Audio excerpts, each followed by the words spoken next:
Have you ever heard the expression of grabbing the bull by the horns?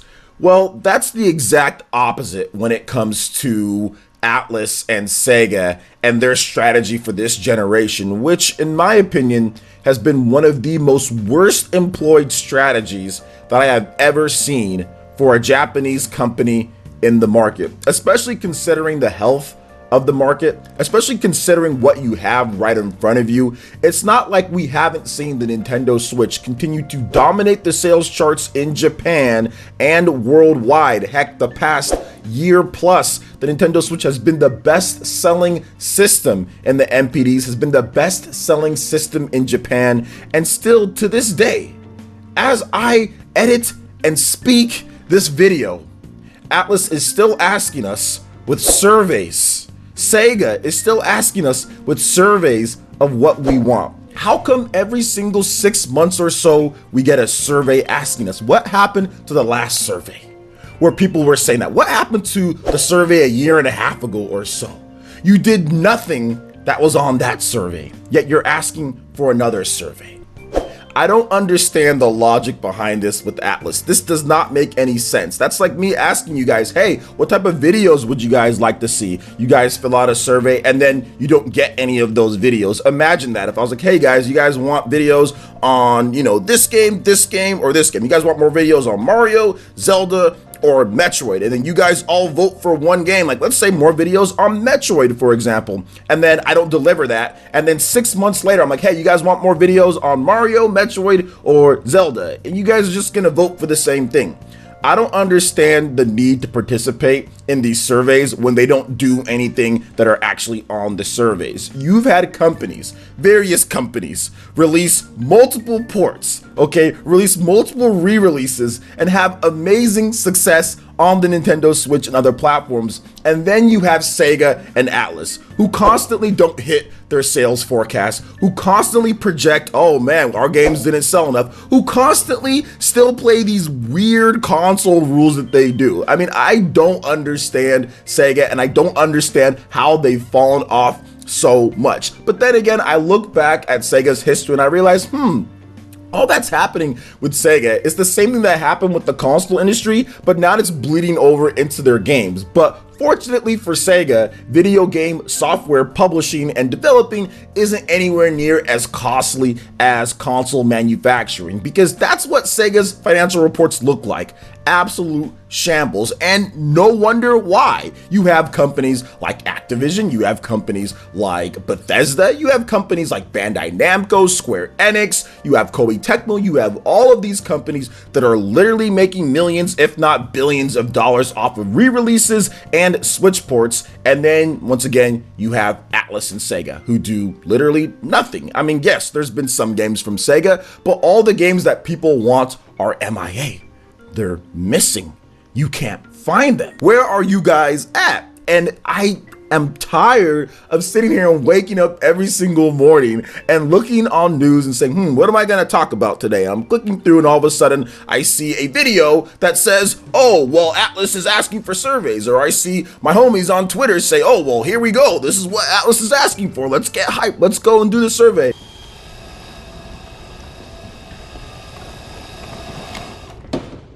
How about no?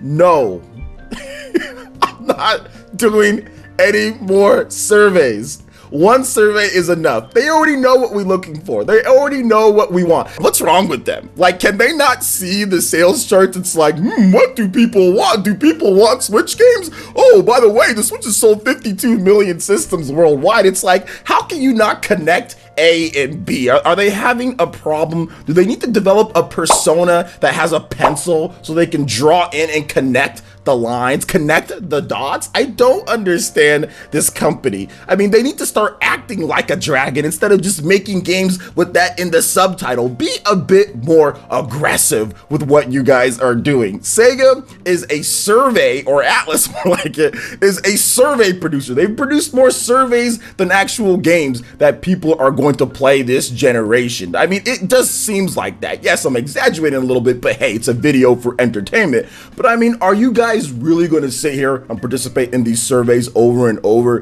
Do the numbers not speak for themselves? Like, do we have to sit here and ask for Persona? I mean, look, guys, there is an exclusivity deal. We've talked about that before. People have, I guess, been on both sides, right? But there does seem to be some type of Persona exclusivity deal with Persona 5, for example. That's the reason why it's not on any other platform. People talk about it not being on Switch. Well, it's not on anything, right? It's not on PC, it's not on Xbox One, it's not on Mac, it's not on Stadia, it's not on DS, it's not on 3DS. The mainline Persona games pretty much always stay PlayStation. Mainline Persona 5, for example, is only on PlayStation 3, and it's only on PlayStation 4, and not even on PC. So this is just like a bunch of money that they're obviously leaving off the table, but they did something in order for that to be in place. Otherwise, they just don't know what they're doing. If there's no exclusivity deal, and Persona 5 is only on the PlayStation just because Atlus and Sega only want it there, or they don't feel like putting it to other systems, I would just say this: everybody that's the head or lead in their companies need to be let go. Because that is a ridiculous proposition. And then on top of that, you say, oh, well, our sales didn't meet expectations. It's like, well, I wonder why your sales didn't meet expectations when there's like 300 million systems or gamers out there. If you combine like PC and you combine like PS4 and Xbox One and Switch, you have all of these different systems out there, you know, that people can buy, but you release only on one. So if there is an exclusivity deal, which I do think there is with PlayStation because of information that's been out there on the internet, I think that those people all need to just take a step back, okay? Take a step back and let somebody who knows how to run things run it, because I find this, first of all, ridiculous that Sega would be in any type of financial, you know, like, we didn't meet sales expectations. Pretty much like every Japanese company has been going through a renaissance in this current or newer end gen. They've all been making really great games. They've all been making a ton of money. Look at Square Enix's position compared to where they were in the 8th generation and how they are now at this point at the end. Look at Koei Tecmo. Look at Bandai Namco. All of these companies are making money hand over fist, and then you have Sega over there just sitting in the corner with the dunce cap on. Like, why won't anybody buy our games? And it's just like, let's see, Koei Tecmo, Bandai Namco, Capcom, all these companies that are just making a ton of money. Oh, multi-platform. Oh, ports of old games. Oh, they're actually supporting the Switch with something outside of like classic Sonic games Sega ages. You know, like that's not gonna get anybody excited when it comes down to it. So Sega, this is the most ridiculous thing that I can see. Atlus, what are you guys doing? Like, what are you guys doing? Stop with the surveys. Stop with the asking. Grab the bull. Grab the Nintendo Switch bull by the horns. Be more aggressive. You've been asking all gen for surveys. Since 2017, you've been asking surveys. Enough with the surveys. Look at the sales. Look at the game sales. You got Activision over here with one dude sitting at home talking about, hey, I think we can port crash Bandicoot. Then 1 million sales later, oh my gosh, maybe that was a good idea. Here comes Spyro then, right? I mean, look, Atlus, stop. And Sega, stop this nonsense. We don't need your surveys, okay?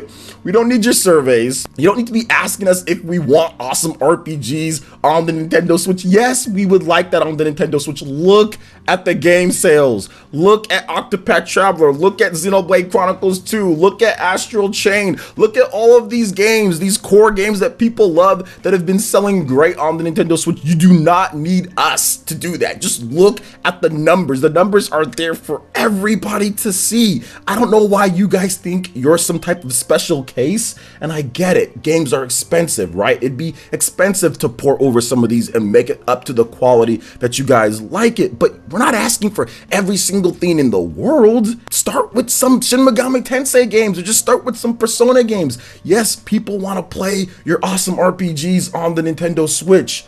I'm not filling out any more surveys. I'm not sitting there and doing any of this stuff that Atlus is trying to do, because this is ridiculous. So listen to me, guys. I don't hate Atlus or Sega. I actually like these companies. I think that these companies have a lot to offer, but to say that they've underachieved in this generation is definitely like an understatement. They have just not been that great. They've been good when they've had certain games like Sonic Mania and Persona 5. There's been some stuff here and there, Shin Megami Tensei 4 on the 3DS and stuff, but they have definitely under-delivered when it comes to the frequency of their games, when it comes to actually porting games and bringing back games that people want. They have not responded well, and they continue to ask us in surveys instead of actually delivering products, you know? So to me, they need to be more aggressive. When you have a company like Bethesda, a Western company that's putting out stuff like Doom Eternal and putting out stuff like the regular Doom and Skyrim, when they're actually putting out more than what Atlus has done on the Switch,